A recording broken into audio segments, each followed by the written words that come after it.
Ladies and gentlemen, buckle up.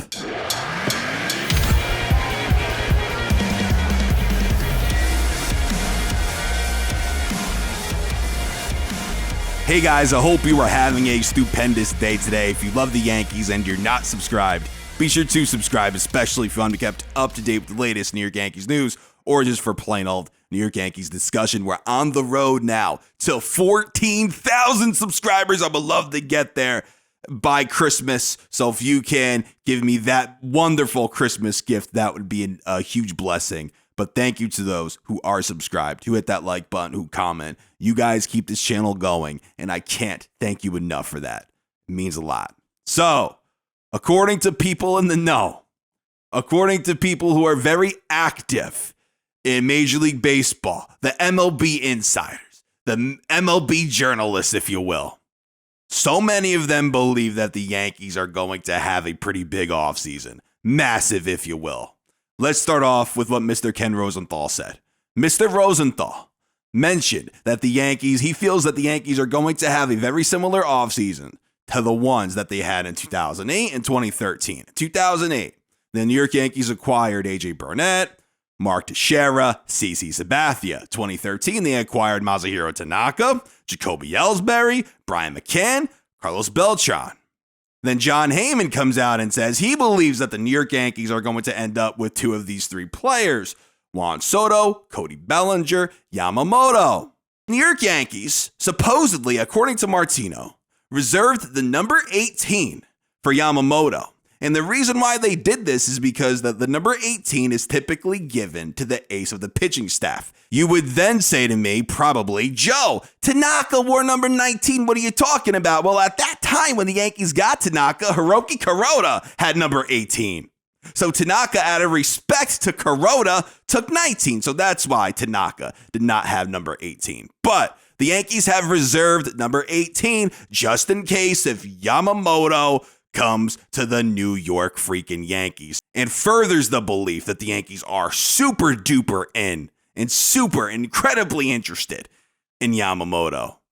Now, when talking about Juan Soto, some people are saying, hey, he's going to cost too much. It's not worth it for a rental. Well, I have this to say to you. Number one, the Padres, they really can't afford much. Right, they're in such a financial strain that they can't spend money on this team. They have big contracts like Xander Bogaerts, Fernando Tatis, Manny Machado.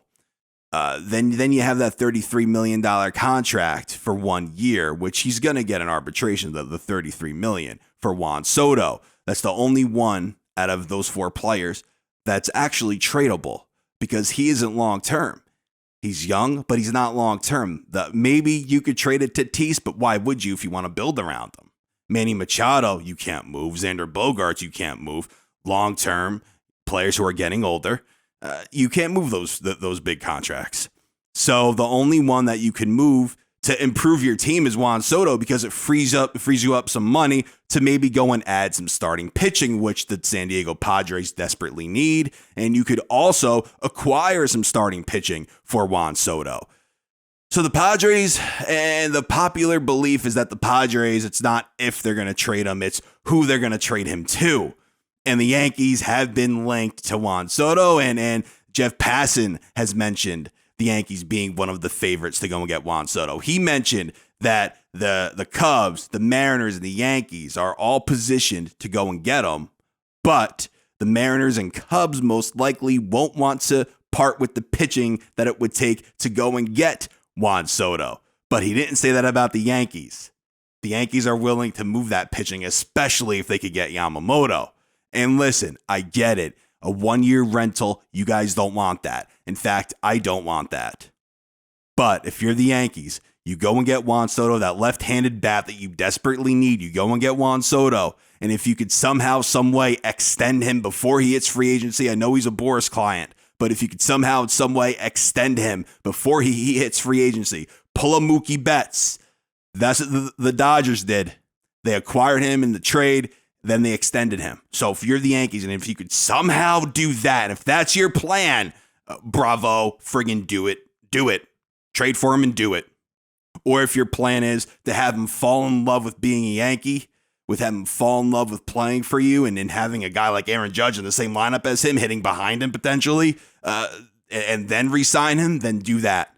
But if the Yankees do go and get Juan Soto, they will be aggressive in re-signing him, because you would need to be. And with the Padres having to shed a decent amount of money to improve this team, to improve their team, first of all, Juan Soto might not cost you as much, especially if you're willing to eat more money for them, like a Cronenworth or Matt Carpenter.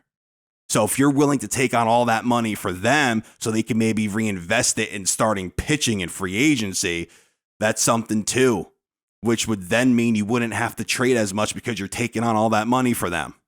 Would the Yankees be willing to do that? That remains to be seen. But the popular belief is that the Yankees are going to do something incredibly huge this offseason. Almost every friggin' big-time journalist is friggin' saying it. And I know the whole arson judge thing with John Heyman, I get that, I understand that. But he wasn't wrong, though. He wasn't wrong in a way where Judge basically almost went to San Francisco. It took a Hal Steinbrenner taking a break from his vacay over in Italy to give a ring-a-ding-ding to the future Yankee captain and say, hey, Cap, what the heck do you want, bro? I don't want to lose you. It took that. So if it wasn't for that, Judge, he would be playing in San Francisco right now. Thank God he's not. But it almost happened, and maybe Heyman jumped the gun, if you will. But I guarantee you, before that Hal phone call, Judge had 100% intentions on signing that San Francisco Giant contract. So listen, you let me know what you guys think about everything I said. You guys let me know what you guys think down in the comments. Thank you guys so much for watching. We have channel memberships in the description if that interests you guys. This is Joe, and until next time, signing out. And to all of our channel members here at The Shift, thank you guys. It means a lot.